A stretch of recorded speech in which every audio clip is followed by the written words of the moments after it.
Today we're going to take a look at the Dexter 89-inch long 6,000-pound trailer axle beam with the Lube Spindles. Now this axle beam will act as part of your trailer suspension system. It'll replace an axle on your trailer, and you can fabricate a suspension to fit your application. It is high-strength steel construction. The axle tubing diameter on this is 3 inches. And this axle is an underslung design, and by that I mean the spring seats here that your leaf springs mount to, they're mounted or welded to the underside of the axles. That gives you a nice low ride height, makes it very easy to load and unload your trailer. Now the spring seats themselves, the spindles, and the brake flanges are all welded onto the axle. Now you might notice here in the center of the axle there's a bend to it. This bend is what ensures the proper camber angle. So when you do install this axle, you want to make sure that bend is facing up. And the label portion right here, this should face the rear of the trailer. Now if that label happens to be missing, just use these wires here for your electric brakes that come out of the axle. Those should also face the rear of the trailer. So when you have this center riding a bit higher and then the sides of the axle bent lower, that allows that axle to give just enough to compensate for the load that's put on your trailer.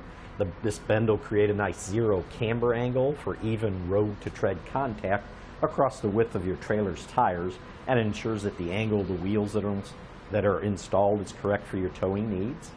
The result gives you a nice excellent straight line acceleration for steady controlled towing. If you notice on here, they have straight Lube spindles, so there's no drop to the spindle. The Lube spindle is nice because it has this built-in grease zerk fitting on the end. Allows you to put a grease gun on there and lubricate your bearings without having to take the whole hub and drum assembly that would be installed on there. Normally, to grease the bearings, you'd have to take that hub and drum apart, grease each bearing individually, and then put it all back together. With the Lube, you just put the grease gun in there, pump the grease in it, it'll go and fill your bearings. Very easy to do. Now it does include the castle nut, the D washers, the retaining washers. The bearings that go on this are sold separately.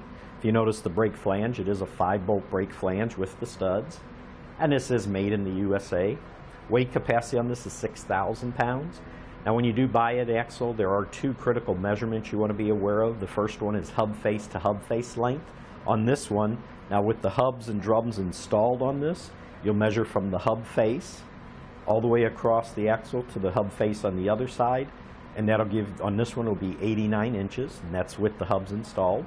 The other measurement would be the spring seats here. If you measure from the center, it's spring center to spring center length, and that's measured from the center of this spring seat all the way across to the center of that spring seat. So on this one, it'll be 74 inches, which is basically your trailer width.